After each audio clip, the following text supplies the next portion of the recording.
እናማትብ በስመ አብ ወወልድ ወመንፈስ ቅዱስ አሐዱ አምላክ አሜን።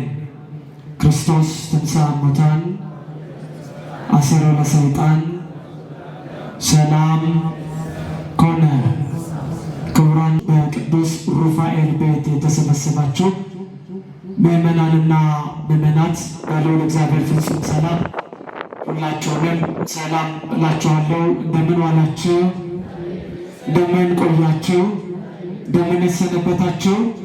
መመስገን መወደስ መሰለስ የባህሪው የሆነ ስሙ ተነግሮለት የማያልቅ የፍጥረታት አምላክ ቅዱስ እግዚአብሔር ስለማይነገር ስጦታው ስሙ የተመሰገነ ይሁን። ልዩ ከሆኑ ከአብ ከወልድ ከመንፈስ ቅዱስ ዘንድ ኃጢአትን የማስተሰረይ ስልጣን የተሰጣት ወላዲተ አምላክ በቤታችን ስለማይነገር ስጦታዋ ስሟ የተመሰገነ ይሁን። ወር በገባ በ13 የምናከብረው በሰማይ አምላክ በእግዚአብሔር ፊት የሚቆም እኛ እልል የምንልለት ታላቁ መልአክ ቅዱስ ሩፋኤል በረከትና ረድኤቱ በሁላችን ላይ ይደረግልን። እንኳን ለጌታችን ለመድኃኒታችን ለኢየሱስ ክርስቶስ የትንሣኤ በዓል እግዚአብሔር በሰላም አደረሳችሁ።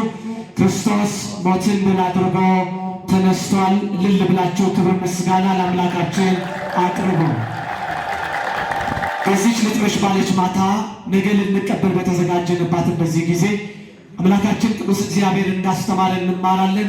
ቆሞ ለመናገር ተቀምጦም ለመስማት እግዚአብሔር ጥበብ ሲሰጥ ነውና ማስተዋልና ጥበቡን እግዚአብሔር ያድለን።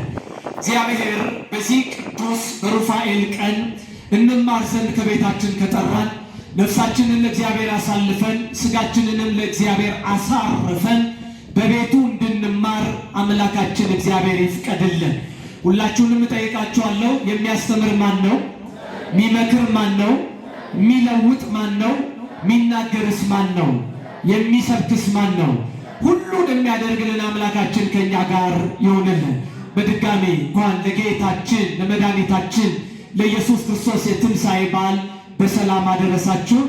እንደተናገረ ክርስቶስ ከሙታን ምን ብሏል? ተነስቷል። ቅዱስ ጳውሎስ በዚያ በአንደኛ ቆሮንቶስ ምዕራፍ 15 ላይ ሲናገር ክርስቶስ ካልተነሳማ ስብከታችን ከንቱ ነው፣ አገልግሎታችን ከንቱ ነው፣ ማመናችን ከንቱ ነው ይላልና ስብከታችንን ከንቱ ያላደረገ ማመናችንን ከንቱ ያላደረገ የድንግል ማርያም ልጅ ክብር ምስጋና ይድረሰው። ከፍ አድርጋችሁ አመስግኑት አምላካችንን። ደግሞ የእሱ መነሳት ብቻ አይደለም፣ ብርሃነ ትንሣኤውን በአካል ተገኝተን እንድናይ ያደረገን ኃጢአትና በደላችን እመቀመቅ የሚያወርደን ሆኖ የቆምንባት መሬት ውስጥ ገብተን እነሆ ድንጋይ የሚጫንበትን ኃጢአት እየሰራን ሳለ በምህረቱ ትንሣኤውን እንድናይ በእግራችን ያቆመን በልቦናችን ያጸናን የሰማይ አምላክ ማን ነው? ታዲያ ስለ ቸርነቱ አመስግኑታ፣ ስለ ርኅራኄው አመስግኑታ። ክብር ምስጋና ለሁላችንም እግዚአብሔር ይግለጥልን። በጣም ለጥቂት ደቂቃ እንቆያለን። ቤተክርስቲያን በዚህ ሰዓት ከትንሣኤ ያልወጣ ትምህርት ታስተምራለች። ከምን ያልወጣ? ከትንሣኤ። ምናልባት ይሄ ስለ ትንሣኤ ሲሰበክ ቤተክርስቲያኒቷ ካሏት ትልልቅ አበይትና ንዑሳን በዓላት መካከል የክርስቶስ ትንሣኤ ትልቅ ነው። ታዲያ እንዲህ ባለ ጉባኤ ፊት እንሰብከው ዘንድና እንናገረው ዘንድ የክርስቶስን ትንሣኤ ደግመን ደጋግመን እንናገራለን። የትምህርታችን ርዕስ የትንሣኤዋ ቤተ ክርስቲያን በሚል ይሆናል። እስቲ ሁላችሁም ይህን ተናገሩ። የትንሣኤዋ በሉ ቤተ ክርስቲያን። እስቲ ድገሙት። የትንሣኤዋ ቤተ ክርስቲያን፣ የትንሣኤዋ ቤተ ክርስቲያን። በዚህ ርዕሳችን ውስጥ አምላካችን መድኃኒታችን ኢየሱስ ክርስቶስ ያደረገውን ለዓለም መዳን ያደረገውን ደገኛ ነገር የትንሣኤውን ነገር እንናገራለን። ቤተ ክርስቲያን በዚህ ውስጥ እንዴት እንደተወለደች እንመሰክራለን።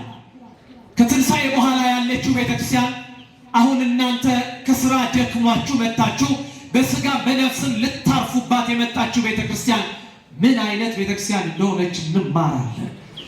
ቤታችን ቁጭ ብለን ስለ እሷ ክፉ ሲናገሩ የማንወድላትን የእሷ አገልጋዮችን ሲነኩ እኛን የነኩ አይነት ስሜት እስኪ መስለን ድረስ የምንቆጣላትን እችን ቤተክርስቲያን ከትንሣኤ በኋላ እንመለከታለን። የትንሣኤዋ ቤተክርስቲያን። የትኛዋ ቤተክርስቲያን? የትንሣኤዋ ቤተክርስቲያን። የትንሣኤውን ነገር የኦርቶዶክስ ቤተክርስቲያን ክርስቶስ አንድ ቀን ተነሳ ብላ አታምንም። 50 ቀኑን እንደ አንድ ቀን ቆጥራ ዛሬም ተነስቷል፣ ነገም ተነስቷል፣ ከነገ ወዲያም ተነስቷል ብላ 50 ቀኑን እንደ ስንት ቀን ታስባለች? እንደ አንድ ቀን።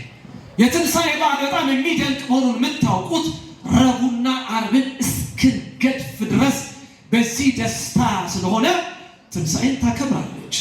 እንኳን ሰው ይቅርና ወምድርኒ ትገብር ፋሲካ ተሐጺባ በደመ ክርስቶስ፣ በክርስቶስ ደም እንኳን ሰው ምድር ታጥባለችና ደስ ይበላችሁ ትላለች። ክብር ምስጋና ለአምላካችን ይሁንልን። እንኳን ደስ አላችሁ። ትንሣኤ ለቤተ ክርስቲያን ሕይወቷ ነው። ምኗ ነው? ሕይወቷ ነው። አሁን አምራ ደንቃ የምታዩት ቤተ ክርስቲያን በአሕዛብ ፊት ስትቆም የመሰከረችው፣ መናፍቃንን አፍ ያስያዘችው፣ የትም ብትሄዱ የማታፍሩባት እቺ ቤተ ክርስቲያን የትንሣኤ ውጤት ናት። የምን ውጤት ናት? የትንሣኤ ውጤት ናት። ክርስቶስ ባይሞት ኖሮ መቃብር ውስጥ አጽሙን የምናገኝ ቢሆን ኖሮ ምን ያህል እናፍር ነበረ፣ ምን ያህል እንሸማቀቅ ነበረ። ዛሬ የእኛ አምላክ የመሰረተው ክርስቶስ በዚህ ተቀብሯል ብለን እንዲጎበኙልን መቃብሩን እነሆ አጽሙን የምናሳይለት አምላክ የለም። የምናሳየው ነገር አንድ ነገር ነው፣ ባዶ መቃብር። ክብር ምስጋና ለአምላካችን ይሁንልን። ባዶ መቃብር እናሳያለን። ትንሣኤ ለቤተ ክርስቲያን ክብር ነው። ይሄ ትንሣኤ ክህነት ክብር እንዲኖረው፣ መስዋዕት ክብር እንዲኖረው፣ ቤተ ክርስቲያን ክብር እንዲኖራት እሱም ብቻ አይደለም። አባቶቻችን በጸሎት ሃይማኖት እንደወሰኑት ወንሴፎ ትንሣኤ ሙታን፣ ትንሣኤ ሙታንን ምን እናደርጋለን? ተስፋ እናደርጋለን። እስቲ በሉ ትንሣኤ ሙታንን በሉ። ምን እናደርጋለን? ተስፋ እናደርጋለን። ለምን ተሰበሰባችሁ? ምን ትሄዱበት አጣችሁ? ከተማው በዳንስና በዘፈን ሲቀልጥ እግራችሁ የሚሄድበት ቦታ አጣችሁ እኮ አይደለም። ከምትወዷቸው ልጆች ተለይታችሁ የመጣችሁት ነገ በክበበ ትንሣኤቱ በግርማ መንግስቱ እግዚአብሔር ሲመጣ በቀኝ እንዲያቆመን ትንሣኤን ተስፋ አድርገን ነው።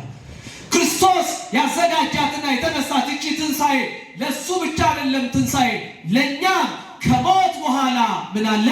ሕይወት አለ። ከመቃብር በኋላ ምን አለ? ትንሣኤ አለ። ይሄ ትንሣኤ ተስፋ ስለሚሰጥ ስለዚህ ምድር አንጨነቅም። ኑሯችን ባይሞላልን፣ ሁለት አይነት እግር ጫማ ብናደርግ ባናደርግ፣ ትናንት በነበርንበት ከፍታ ዛሬ ብንኖር ባንኖርም ወንሴፎ ትንሣኤ ሙታን ምንን ተስፋ እናደርጋለን? ትንሣኤ ሙታንን ተስፋ እናደርጋለን። በሰዎች የተበደላችሁ፣ በሰው እጅ ግራ የገባችሁ፣ ማጣፊያው ያጣችሁ፣ እኩልነት ጠፍቶ ዳኝነት በተዛባበት ዘመን የትኛው ዳኛ ይመጣል ብለን ተስፋ የምናደርገው ምናችንን ነው? ትንሣኤያችን ነው። ለምን? በሱ ፊት ሲቆም ያ ዳኛ እውነተኛ ነው። አዎ ፊት አይቶ አያዳላም። በኪስ ገንዘብ በልባሽ ጨርቅ አይሸወድም። ይሄ የሚሆነው ሁላችን ከሙታን ስንነሳ ነው።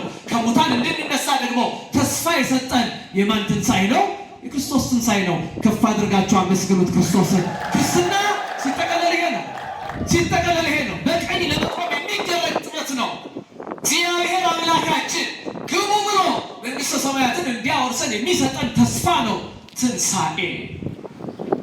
እኛ ያለነው በሞተችው ቤተክርስቲያን አይደለም፣ በትንሣኤዋ ቤተክርስቲያን ነው። በየትኛው ቤተክርስቲያን? በትንሣኤዋ ቤተክርስቲያን። ተስፋ በተቆረጠባት ከዚህ በኋላ ምን ታመጣለች ተብሎ በተከደነባት አይደለም። የትንሣኤዋ ቤተክርስቲያን ዛሬም አዎ ቅዱሳን መላእክት የሚረቡባት የሚያመሰግኑባት ለእኛ ተስፋ መንግሥተ ሰማያት የምትሰጠን ይቺ የትንሣኤዋ ቤተክርስቲያን ናት። ይቺ የትንሣኤዋ ቤተክርስቲያን ባትኖር ምን ምንሆን ይመስላችኋል? እንደ ኑሮ ውድነቱ ተስፋ የሚያስቆርጥ ነገር እንደ መብዛቱ ሰው ከመኖር ይልቅ መሞትን በሚመርጥበት ዘመን ያልጠፋ ነው። የትንሣኤዋ ቤተክርስቲያን አባል ስላደረገን ነው። ክብር ምስጋና ለአምላካችን ይሁንልን። በዚህ ደስተኞች ነን። ለምን? የትንሣኤዋ ቤተክርስቲያን ውስጥ ነን። የምን ቤተክርስቲያን? የትንሣኤዋ ቤተክርስቲያን። በዚህ የትንሣኤዋ ቤተክርስቲያን ውስጥ ከራስ ፀጉራችን እስከ እግር ጥፍራችን በደዌ ዳኛ በአልጋ ቁራኛ ብንያዝ፣ ጀርባችን ሆስፒታል ላይ፣ አይናችን ወደ ኮርኒሶች ላይ ቢጠጋ ጻፍ እንደተናገረ የሁሉም ሰው አይን አንተን ምን ያደርጋል? ተስፋ ያደርጋል። እኛ ማንን ነው ተስፋ የምናደርገው? እግዚአብሔር። ክርስቲያኖች የክርስቶስን ትንሣኤ እንናገረው ዘንድ ይገባል፣ እንጨርሰው ዘንድ ግን አንችልም። ታዲያ ምን ልናደርግ ቆምን? ዛሬ በዕለተ ሩፋኤል አዎ ድንጋዩን አንከባሎ በላዩ ላይ የተቀመጠ መልአክ ጋር ሆነን የትንሣኤውን ብስራት ከመማር ይልቅ ዛሬ እንደነቅበታለን። ምን እንልበታለን? እንደነቅበታለን። ቤተ ክርስቲያን ሁልጊዜ የሚደንቃት ነገር ቢኖር የክርስቶስ ትንሣኤ ነው። እስቲ ትንሣኤ ያለ መከራ የተደረገ አይደለም። ብዙዎች የትንሣኤ ቀን ይደሰታሉ። ብዙዎች ግን እንደ ኢትዮጵያ ኦርቶዶክስ ተዋሕዶ ቤተክርስቲያን የትንሣኤ ቀን አይሰግዱም። እውነት ውሸት? እውነት።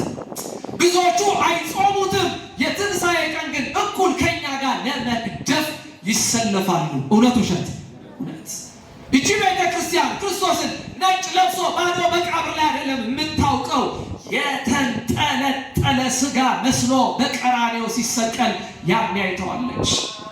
ራቁቱን ሆኖ የትንሣኤዋን ቤተክርስቲያን እናይ ዘንድ የወደድነው ቀድሞውኑ በደም የተለወሰ ገላውን ስላየነው ትንሣኤ ደስ ይለናል። አሁን ፊቱ ላይ የተለወሰ ገላ የለም።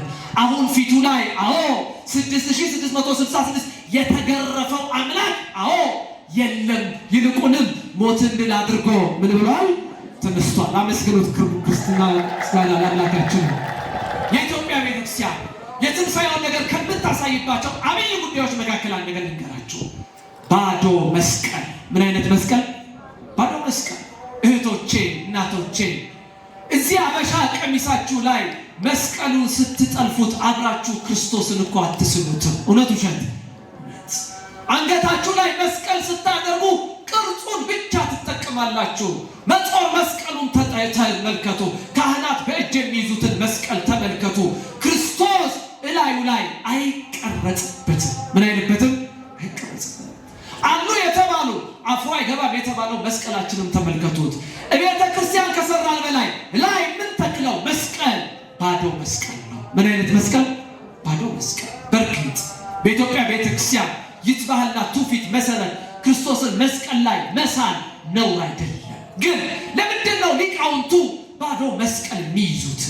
የሚያሳየው አንድ ነገር ነው። አሁን የቤተ ክርስቲያን አምላክ ተሰቅሎ አልቀረም። እዩት፣ መስቀሉ ምንድነው? ባዶ ነው። ሞትን ድል አድርጎ ምን ብሏል? አመስግኖታ ተነስቷል። የትንሣኤዋ ቤተ ክርስቲያን በዚህ ትገለጣለች። አንዳንዶች ክርስቶስን ይከተላሉ ይሉናል፣ መስቀላቸው ግን ባዶ ነው ይሉናል። የሚገርማችሁ ያለ ምክንያት አታድርግ። እስቲ ጥቂት ጽዋቶ መከራውን እናስታውስ። ዓርብን ሳናስታውስ እሑድን ማክበር አንችልም። ጥቂት ነገሮችን ብቻ እናነሳ።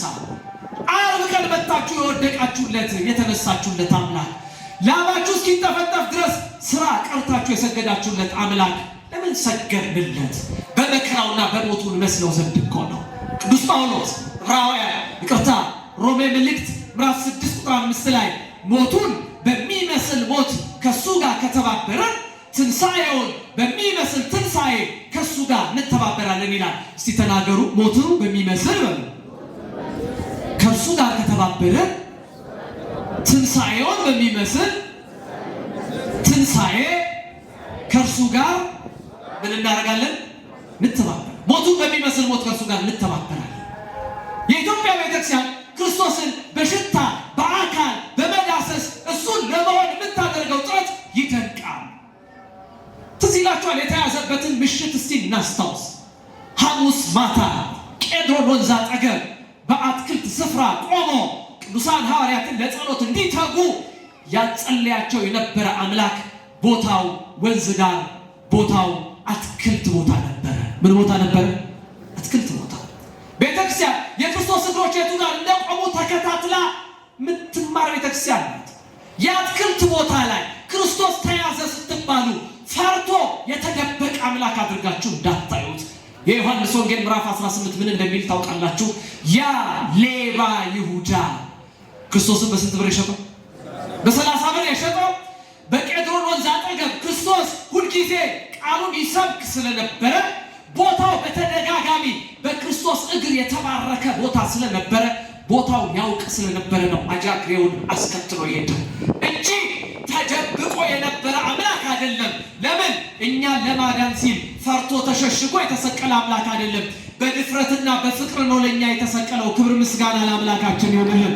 አዎ የይሁዳ ሰራዊት ወደ ክርስቶስ እንደመጣ ባወቀ ጊዜ ክርስቶስ ከዚያ ከአትክልት ቦታ ወጥቶ ወደ ይሁዳ ሄደ። ወደ ማን ሄደ? ፍቅሩን ከዚህ ይናገሩታል። የሚያሰው ጠላቶቹ በመጡ ቁጥር ይቀርባል ወይስ ይሸሻል? ይሸሻል፣ አይጠጋም። ክርስቶስ ግን በተጠጉት ቁጥር እሱም እነሱ ምን አደረገ? ቀረባቸው። ሊቃውንቱ እንዴት እንደሚያመሰጥሩት ታውቃላችሁ? ይሁዳ ሌሊት ነው የመጣው፣ በጨለማ ነው የመጣው። ምናልባት ክርስቶስን አገኛለሁ ብሎ በጫካው ሲገባ እንቅፋት ቢመታው ቢያነቅፈው እግሩ ቢደማ እንኳን እንዳይደማብኝ ብሎ ክርስቶስ ይሁዳ ከሚጎዳ እኔ ተላልፌ ስለ ሰው ልጆች ልሰጥ ሲል ከጫካ ወጥቶ ተያዘለት። አያችሁ ፍቅሩን። ለዚህ ነው ክርስቶስ በአንድ ቦታ እንደተናገረው እኮ የሰላሜ ሰው ያልኩት እንጀራዬን የበላ ተረከዙን በኔ ላይ ምን አለ? አነሳ። ሲያዝ እንኳን ለይሁዳ ያዘነና ደግሞም ክርስቶስ ሁልጊዜ ስለ ይሁዳ በጣም የሚያዝን አምላክ ነበር። በረከቱ በሁላችን ላይ ይደረግልን። ታዲያ ይሄ ሌባ አስከትሎ የመጣው ያ ሁሉ ነገር አልሳካ ቢለው ክርስቶስን በመሳም እንዳሳለፈና እንደሰጠ ታውቃላችሁ። እስቲ አንዳንድ ሀሳቦችን እንመልከት። በዚህ የዮሐንስ ወንጌል ምዕራፍ 18 ላይ ክርስቶስ ከተያዘባት ዕለት ጀምሮ ያለውን ጸዋቶ መከራ በደንብ ይገልጠዋል። እኔ ለመንደርደሪያ ብቻ ትንሣኤውን ለማንሳት ዓርብን ሳይናገሩ ትንሣኤ ማክበር ተገቢም ስላልሆነ በኋላ የመጣው በነገስታቱ ፊት መመላለስ ወደ 4 ነገስታት ሃና፣ ቀያፋ፣ ሄሮድስ፣ ጲላጦስ ንጉሱ ነገስታቱ ፊት ተመላለሰ። ሲበሉ ንጉሱ በሉ ነገስታቱ ፊት ምን ሆነ? ተመላለሰ። 100 ቁስሎች ነበሩ ይላል። ስንት ሺህ? ኢዮብን ነው የምናውቀው በመጽሐፍ ቅዱስ ከራስ ፀጉሩ እስከ እግር ጥፍሩ በቁስል የተመታ። ኢዮብ አይድነቃችሁ አለ ኢሳይያስ፣ በእርሱ ቁስል እኛ ምን ሆነን? ተፈወስን። ብዙ አሉ የተባሉ ሐኪሞች ቁስላችንን አጥበውናል፣ ቁስላችንን አክመውናል። እጃቸው ላይ ጓንት አድርገው ቁስላችን ላይ ያለው ቫይረስና ባክቴሪያ እንዳይተላለፍባቸው እጃቸው ላይ ምን ያደርጋሉ? ጓንት ያደርጋሉ። የማንም ቁስል መድኃኒት ስለማይሆን የክርስቶስ ቁስል ግን በእርሱ ቁስል እኛ ምን አደረገን? ፈወሰን። አመስግኑት አምላካችን። የተፈወሰን እነዚህ 1100 የሚሆኑ ቁስሎች እኛን ሊያወጣ የቆሰላቸው ቁስሎች ናቸው። ወደ 340 ጊዜ በጡጫ ተመቷል። 62 ጊዜ ክንዱን የሮማውያን ወታደሮች መተውታል። እጅግ ዝሏል። ይገርማችሁ ጠዋት 3 ሰዓት 4 ሰዓት ላይ ከጲላጦስ ጋር ክርክር የገጠመው ክርስቶስ በዝምታው ጲላጦስን ያስደነቀ ክርስቶስ 6 ሰዓት ተሰቅሎ 9 ሰዓት ላይ ሞተ። ስንት ሰዓት ላይ ሞተ? መጽሐፍ እንደዚህ ነው የሚለው፣ ሞተ ሲሉት ጲላጦስ ተደነቀ። ከመቼው ሞተ አለ። ለምን? እንዴት ነው እናንተ 4 ሰዓት 5 ሰዓት ላይ ስታወሩት የነበረ ሰው ሞተ ስትባሉ ማትደነግጡ? በጣም አጭር ነው ሰዓቱ፣ መከራው ግን ብዙ ነው። ሰምታችሁኛል? በአጭር ሰዓት መከራው ብዙ ነው። ብዙ ሰዎች፣ ብዙ አዋቂዎች፣ ብዙ ነገስታት ከዚህ ዓለም ነገስታት ጋር እየተጣሉ ረጅም ዓመት ታስረዋል። ኔልሰን ማንዴላን ተመልከቷቸው። ለነፃነት የታገሉት ታስረዋል። እነዚህ ሁሉ ቢታሰሩ ረጅም ዓመት ታስረው ጥቂት መከራን ያገኛቸው። ክርስቶስ ግን አጭር ሰዓት፣ ረጅም መከራ፣ ጥልቅ መከራ። ድርሳነ ማህያዊ ስታነቡት ገልጣችሁ ሁለተኛውን ገጽ እስካታነቡ ድረስ አይናችሁ በእንባ ይሞላል። በንጥፍ ድንጋይ ላይ በዘንባባ ገመድ ፊቱን አስረው አንገቱን አስረው በደረቱ ይጎትቱት ነበረ። በምኑ? በደረቱ። እንዲህ እስከማንል ድረስ ይሄ ሐዋርያቱ ይሄ ቅዱሳኑ አይተው የጻፉልንን ነው። ይሄን አምላክ በመጨረሻ ራሱን አሳልፎ ሰጠ። ራሱን አሳልፎ ምን አለ? ሰጠ። እንዲህ የተንጠለጠለላት የተወጠረ የተፈጠረላት ለዚች ቤተክርስቲያን ነው። ለማን ነው? ለቤተክርስቲያን። ዲያብሎስ እንደወደደ ወደ ኋላ እንዳያስቀራት፣ በግራ እንዳያስቀራት፣ የሞተችው ቤተክርስቲያን ያረጀችው ቤተክርስቲያን እንዳትባል ይልቁንም የትንሣኤ ቤተክርስቲያን እንድትሆን። ምን አይነት ቤተክርስቲያን? የትንሣኤ። አዳምን ዘባነ ህሊናውን ምን ማለት ነው? የህሊናውን ትከሻ እንደቀጠቀጡት ክርስቶስ ተቀጠቀጠ። እንዲያውም ኢሳይያስ ምዕራፍ 53 ላይ ትንቢቱን ሲናገር እኮ ስለ መተላለፋችን ደቀቀ ነው የሚለው። ምን አለ? ደቀቀ። የሚገርማችሁ ክርስቶስ በዚህ መከራ ውስጥ ይሄንን ሁሉ ሲያደርግ ሰይጣንን በትህትናው በመከራው የእጥፍ እጥፍ ይቀጣው ነበር። በጲላጦስ ፊት አለመመስከሩ፣ ትሁት መሆኑ ማንን ያናድደው ነበር? ሰይጣንን። ክርስቶስን መከራ የምናውቅበትን ጸጋ ለሁላችን ያድለን። ክርስቲያኖች፣ ቤተክርስቲያን ይህንን አምላክ ስትነግራችሁ ለምን እንደሆነ ታውቃላችሁ? ጭንቅ እንዲይዛችሁ አይደለም። ማንም በሌለበት ጨለማን ተገን አድርጋችሁ ግድግዳና ጣራን ምክንያት አድርጋችሁ በራችሁን በውስጥ በኩል ቆልፋችሁ መጋረጃውን ጋርዳችሁ የምትሰሩት ኃጢአት ልትሰሩት ስትሉ ድፍረት እንዳታገኙ፣ ይልቁንም የማን መከራ አይናችን ላይ እንዲመጣ? የክርስቶስ። ይሄን አምላክ ዘጋንበት ብለው አይምሯቸው የተዘጉ አይሁዳውያን መቃብሩን ዘግተውት ሄዱ።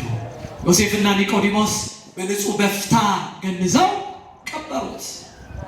ክርስቶስ ሞትን ድል አድርጎ በሦስተኛው ቀን ከሙታን ምን አለ?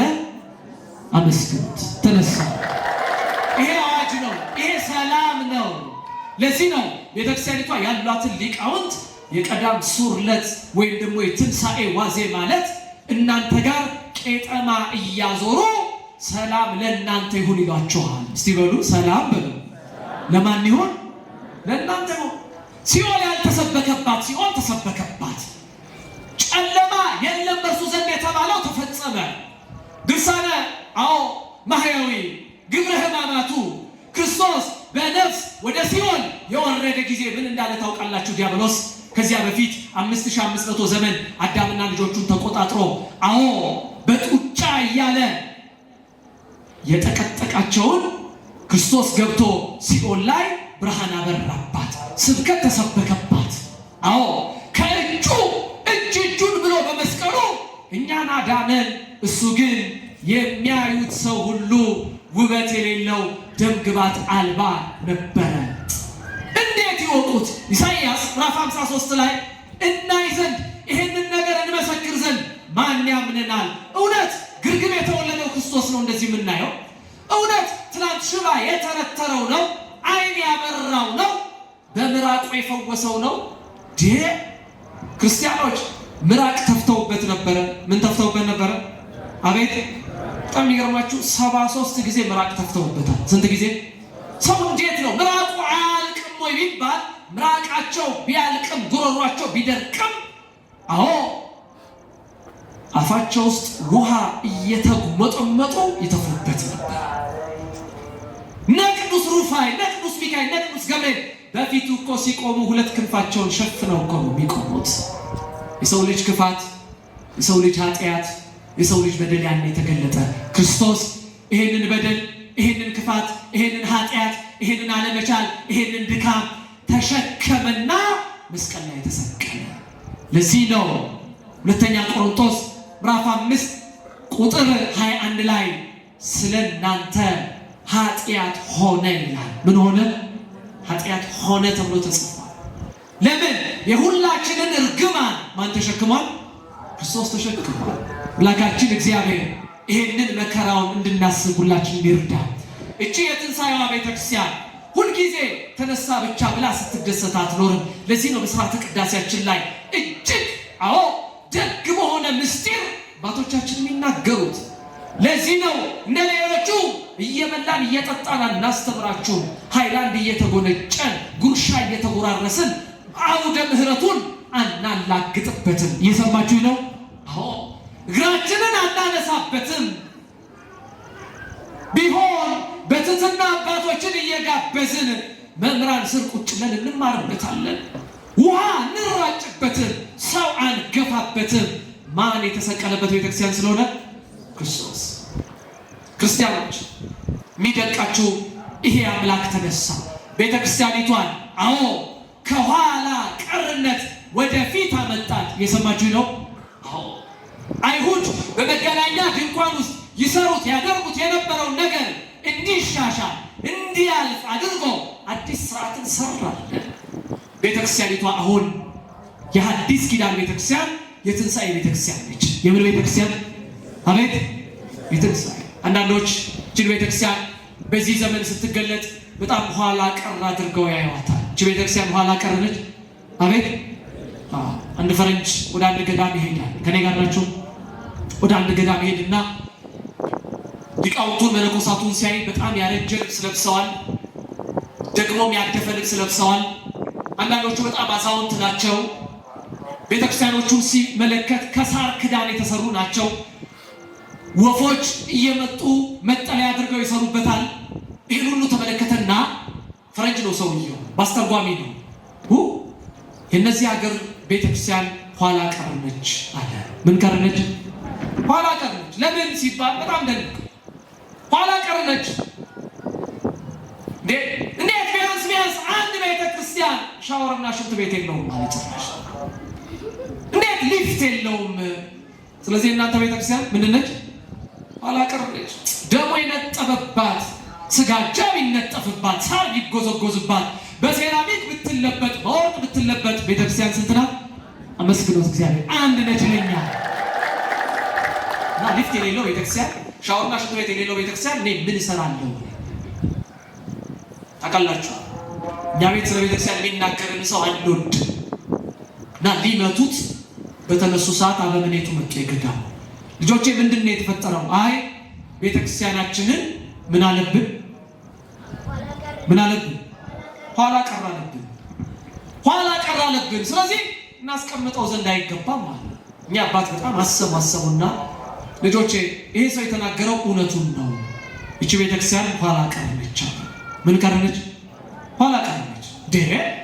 እርሶም መቼም አንዳንድ ሰው ፈረንጅ ሲያገኝ ደግሞ እርሶም ወደዛ ገቡ ብለው ሐሜት ሊያሙ ሲሉ ቆይ እውነት ነው። እዚህ ዓለም ላይ በእምነት ስም የተመሰረቱት ሁሉ ያልፋሉ።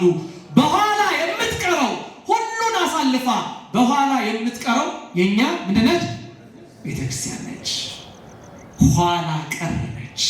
ያያቻቸው ሁሉ ቺናው ለምረት ያላገጡባት ሁሉ በክርስቶስ ላይ የተሳደቡ ሁሉ ያልፋሉ አያልፉም? በኋላ የምትቀረው የማን ቤተክርስቲያን ነች? የኛ በሏ። እግዚአብሔርን አመስግኑት። እውነት ነው። ትሸኛቸዋለች። ሙሴም እኮ በአንድ ወቅት እንደዛ ነው።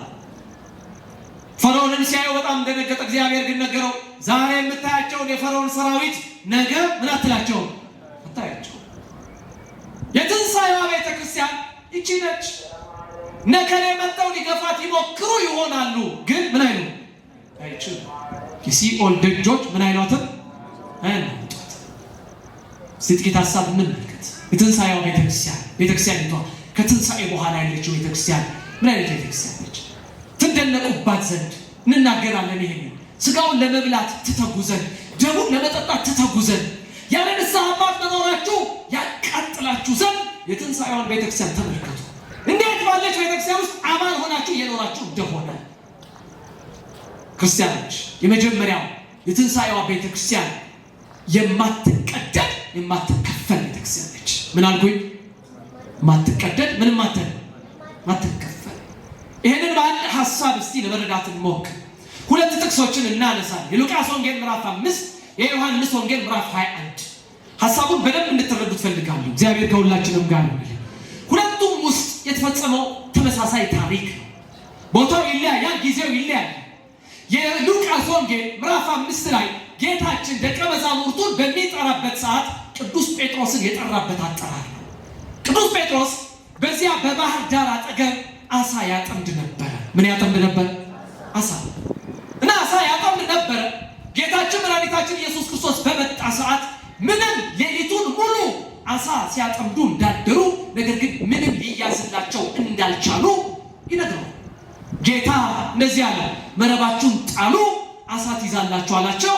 ክርስቶስ በነገራቸው መሰረት መረባቸውን ጣሉ፣ አሳ አጠመዱ። መጽሐፉ እንደዚህ ነው የሚለው፣ የተጠመዱት አሳዎች መረቡን ቀደዱት ይላል። እስቲ በሉ መረቡን በሉ ቀደዱት። ምን አሉት? ቀደዱት። መረብ ከተቀደደ አሳዎቹ ተመልሰው ወደ ምን ይገባሉ? ወደ ውሃው ይገባሉ። ይህን ታሪክ ባይኖራችሁ ያዝ። ሁለተኛው ታሪክ የዮሐንስ ወንጌል ምዕራፍ 21 ላይ ይሄ ታሪክ ክርስቶስ ከተነሳ በኋላ በ50 ቀን ውስጥ ያደረገው ገቢረ ተአምር ነው። ክርስቶስ በተመሳሳይ አሳ በሚያጠምዱበት ሰዓት ተገኝቶ ምንም አሳ እንዳላጠመዱ ካወቀ በኋላ እንዲህ ያላቸው፣ መረባችሁን በቀኝ በኩል ጣሉት አለ። በየት በኩል? በቀኝ። 153 ትላልቅ አሳዎች እስኪያዙ ድረስ መጎተት እስኪያቅታቸው ድረስ መረቡ አልተበጠሰም ይላል። ምን አላለ? የቅድሙ መረብስ ይሄኛው መረብስ? ሁለቱ ታሪኮች አንዱ ከትንሣኤ በፊት ነው፣ አንዱ ከትንሣኤ በኋላ። ክርስቲያኖች ይሄንን መተርጉማን ይሄ ሰው የሚያዝበት አሳ የተባሉ ምዕመናን የተያዙበት 153 ትልልቅ አሳዎች። ምን አይነት አሳዎች? የዮሐንስ ወንጌል የአሳዎቹን ቁጥርም ጥራትም ይናገራል። ትንንሽ አይደሉም። ምን አይነት አሳዎች? ትልልቅ አሳዎች። ክርስቲያኖች እቺ መረብ የተባለች ቤተክርስቲያን ናት። ማነች? ቤተክርስቲያን እኮ። ማን ሰበሰባችሁ ታዲያ? ሩፋኤልን ብላችሁ እንድትመጡ ሰላም እንድታገኙ ያደረገቻችሁ የትንሣኤዋ ቤተክርስቲያን አይደለች? አመስግኗት እስቲ እቺ ቤተክርስቲያን። መረባችን ነች እቺ። እነ መምህር ሙሴ ሊቃውንቱ መረቡን የሚዘረጉ ናቸው። አሳ የተባሉ ምዕመናንን ምን ለማድረግ? ለመያዝ። ከትንሣኤ በፊት የነበረችው ቤተክርስቲያን ያላበበች ቤተክርስቲያን ነች። መስዋዕቷ ያላማረና ጊዜያዊ ነበረ። ከዚያ በፊት ሰዎች እንደፈለጉ ለማድረግ የሚችሏት ቤተክርስቲያን ነበረች። እቺ ቤተክርስቲያን ደብተራ ኦሪት፣ እቺ ቤተክርስቲያን መስዋዕቷ ላምና ጊደር የነበረ እንጂ ክርስቶስ ራሱን ያልሰጠላት ነበረች። ከትንሣኤ በፊት የትንሣኤዋ ቤተክርስቲያን አልተቀደደችም። ስንት አሳ እስክትይዝ አልኳችሁ? 153። ይሄ 153 ትልልቅ አሳዎች አሉ ዛሬ በቤተክርስቲያን ውስጥ። እቺ ቤተክርስቲያን በደንብ ይዛለች። ትልልቆቹን በተሽከርካሪ ወንበር ላይ ተቀምጠው ሀገር የሚመሩትን የማን ልጆች ናቸው? የቤተክርስቲያን። ባለስልጣናቱ የማን ልጆች ናቸው? የቤተክርስቲያን። ወታደሮቹ የማን ልጆች ናቸው? የቤተክርስቲያን። 153 ትላልቅ አሳዎች ሲያዙ እቺ ቤተክርስቲያን አልተቀደደችም። የትንሣኤዋ ቤተክርስቲያን ያልተቀደደች ያልተከፋፈለች ምዕመናንን በደንብ የምትይዝ ቤተክርስቲያን ናት። የትንሣኤዋ ቤተክርስቲያን ስሟ የተመሰገነ ይሆንልን። መጀመሪያው አልተከፋፈለች። ሁለተኛው መስዋዕቷ አማናዊ ምናዊ ነው? አማናዊ። ከዚያ በፊት ከትንሣኤ በፊት ቤተ መቅደሱ የላምና የጊደር መሸጫ፣ በከብቶች ደም የተረሰረሰ ስለ ሰዎች ኃጢአት ከብትና ጊደር የሚታረድባት ነበረ። ለዚህ ነው ደራሲው እንደዚህ እንዳለ፣ በዚህ ቤተክርስቲያን ፊት እቆማለሁ፣ መንፈሳቸውን ያረከሱ ሰዎች ከእርሱ ሊቀበሉት በማይችሉት በእውነት ቁርባን ነው ይላል።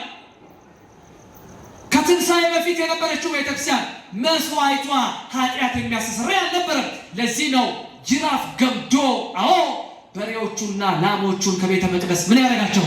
ያስወጣቸው። ቤቴ ንግድ ቤት አይደለም ብሎ ከመናገሩ በተጨማሪ ከመስዋዕት አንጻር ሲተረጎም ከዚህ በኋላ አማናዊው ስጋና ደም እኔ ምን ብያለሁ? ገብቻለሁ። ክርስቲያኖች የትንሣኤዋ ቤተክርስቲያን መስዋዕቷ ክርስቶስ ነው። ማን ነው?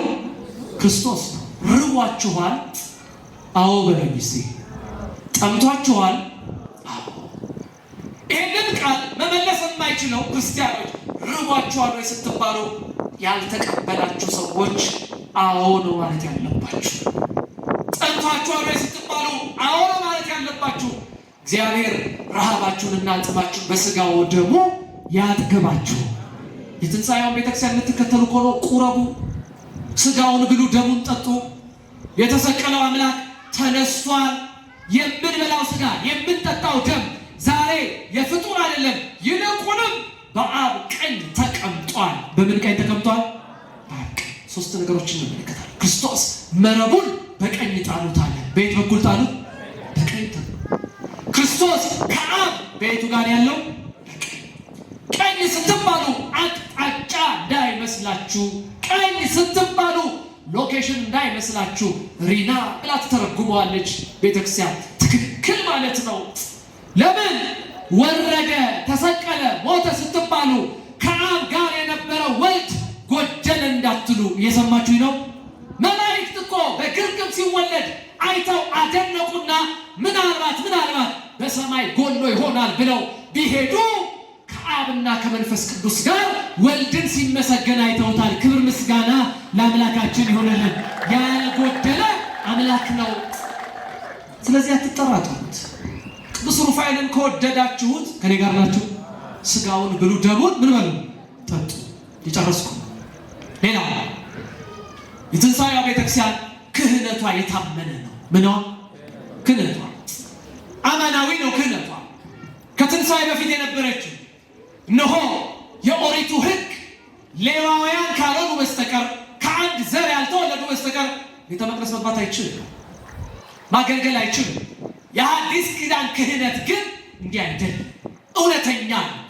በጣም የሚገርማችሁ ክርስቶስ ለክህነት ከትንሣኤ በኋላ ቦታ እንደሰጠ የምታውቁት በዚህ በዮሐንስ ወንጌል ምዕራፍ 20 ቁጥር 23 ላይ ከትንሣኤው በኋላ ተናግሯል።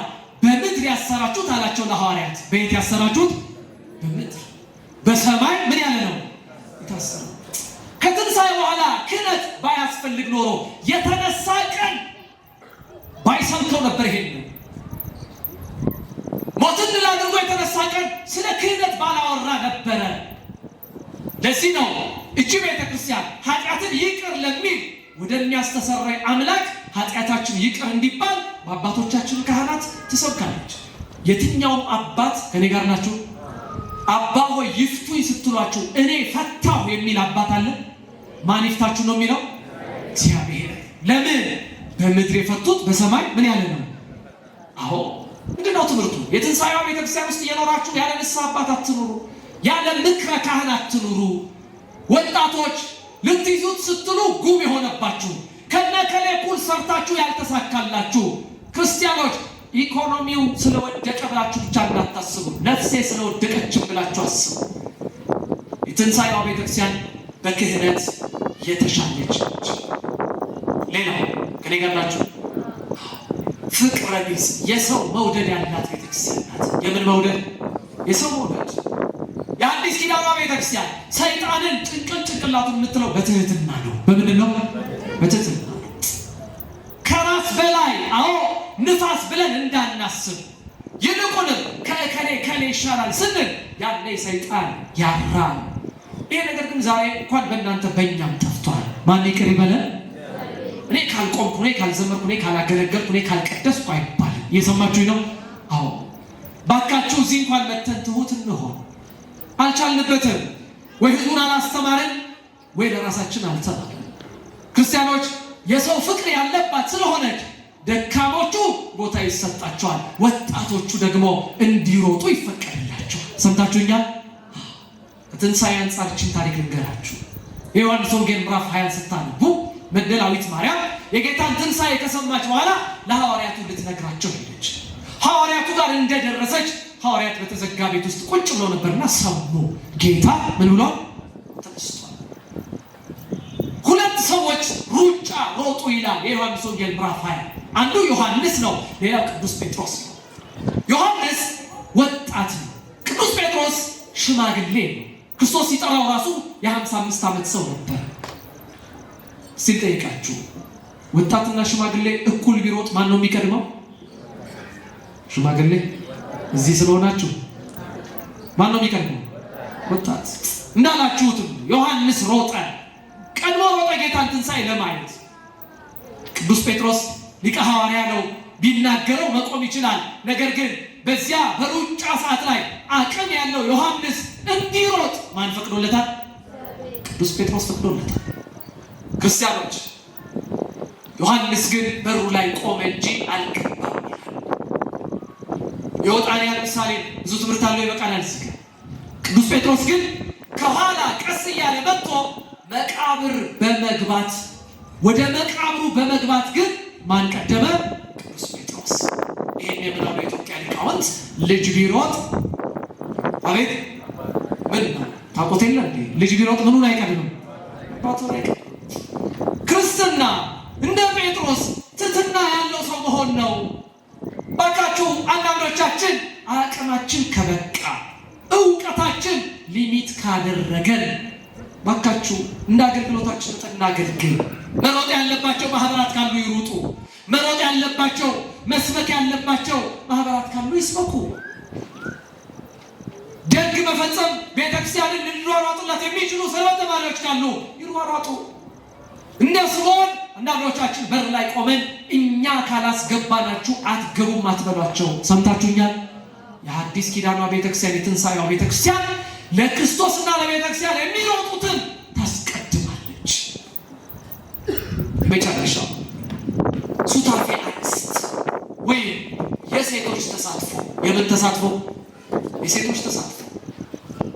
የትንሣኤዋ ቤተክርስቲያን በጣም የሚገርማችሁ ትዝም ካላችሁ እያንዳንዱን የአብይ ሳምንት ቅዱስ ያሬድ አባታችን ሰይሞታል። እውነቱ ሻል ኒቆዲሞስ ብለናል አይደል? ደብረ ዘይት ብለናል። ከትንሣኤ በኋላ እስከ ዳግማ ትንሣኤ ያሉት ቀናት እያንዳንዱ ስያሜ ያላቸው። ትላንት ያሳለፍነው እሁድ ማን ነው? ዳግማ ትንሣኤ። ከዚያ በፊት የነበረው ቅዳሜ ያለ ማን ይባላል? አቤት ቅዱሳን አንስት ጎበዞች። ዓርቡን ቤተክርስቲያን ብላ አስበዋለች። ከዳግማ ትንሣኤ በፊት የነበረውን አንዱን ቀን ቅዱሳን አንስት ወይም ደግሞ ቅዱሳን ሴቶች ብላ ታስባለች። ታዲያችን ቤተክርስቲያን ነች የሴት መብት ገፋች የምትባለው። እስቲ ወንዶቹ ዝም በሉ። ቤተክርስቲያን ሴቶች መብታችሁን ገፍታችሁባታል? ተገፍታችኋል ነው? እዚህ ስለሆናችሁ ክብረ አንስትን የምታነሳ ቤተክርስቲያን እኮ ናት። ክርስቶስ እነሆ መከራ በተቀበለ ጊዜ አብረው ሲያለቅሱ የነበሩ ሴቶች ታሪካቸው እኮ መጽሐፍ ቅዱስ ላይ ተጽፏል። ቅዱስ ጳውሎስ እንደተናገረ ሴቶች ትንሣኤን ተመለከቱ ይላል። ምንን ተመለከቱ? ትንሣኤን። ደስ ይበላችሁ ሴቶች። እቺ ቤተክርስቲያን ሴትን የምታከብር ናት። ክብር ምስጋና ለአምላካችን ይሁን። አንዳንዶች እንደሚናገሩት አዎ ሴትነት የተረገጠባት አይደለችም። ሱታፌ ቅዱሳን አንስት ተደርጎባታል። ዛሬ እኛ ወንዶች ከሰራነው በላይ ለቤተ ክርስቲያን የቆሙ ሴቶች አሉ ይሉ አሉ። ቤተ ክርስቲያን የሚያስገነቡ ለአውደ ምሕረቱ የሚጨነቁ ማንን መምህር ጋበዛችሁ ብለው አውደ ምሕረት ድረስ መጥተው የሚከራከሩ በፍቅሩ የነደዱ ብዙ ቅዱሳት አንስቶች አሉ። ቤተ ክርስቲያኒቷን ከጀርባ ሆነው የሚረዱ ከፊት መገለጥ የማይፈልጉ በልጆቻቸው እግዚአብሔር የባረካቸው ጳጳስ ንጉሥ የሚወልዱ እነዚህን ሴቶች እግዚአብሔር ይጠብቅልን። እህቶቼ ለዚህ ቤተክርስቲያን ታስፈልጋላችሁ። የትንሣኤዋ ቤተክርስቲያን አካል ስለሆናችሁ ጭምር ቤተክርስቲያኒቷን ባያዝ ለማድረግ በጾታ እኩልነት ረገድ የበደለችው አካል አድርጎ ለማሰብ የሚያደርጉ ሰዎች አሉ። ለዚህ የትንሣኤዋ ቤተክርስቲያን ምስክር ነች። የትንሣኤዋ ቤተክርስቲያን እንኳን ደስ አላችሁ። ክርስቶስ ከሙታን ድል አድርጎ ተነስቷል። ያስተማረን ማን ነው? የመከረን ማን ነው? እግዚአብሔር ስላስተማረን ስለመከረን ስሙ የተመሰገነ ይሁንልን። እንኳን ደስ አላችሁ። ማን ተነስቶልናል? የተነሳው ክርስቶስ እኛንም በንስሐ ያንሳል፣ ከወደቅንበት ያንሳል። ከነ ኃጢአታችን ከመሞት ማን ይጠብቀን? የካህንን እግዚአብሔር ይፍታችሁ ካለ መስማት ከመስማት ሳንሳለም ከመሞት ማን ይጠብቀን? ይቆያል።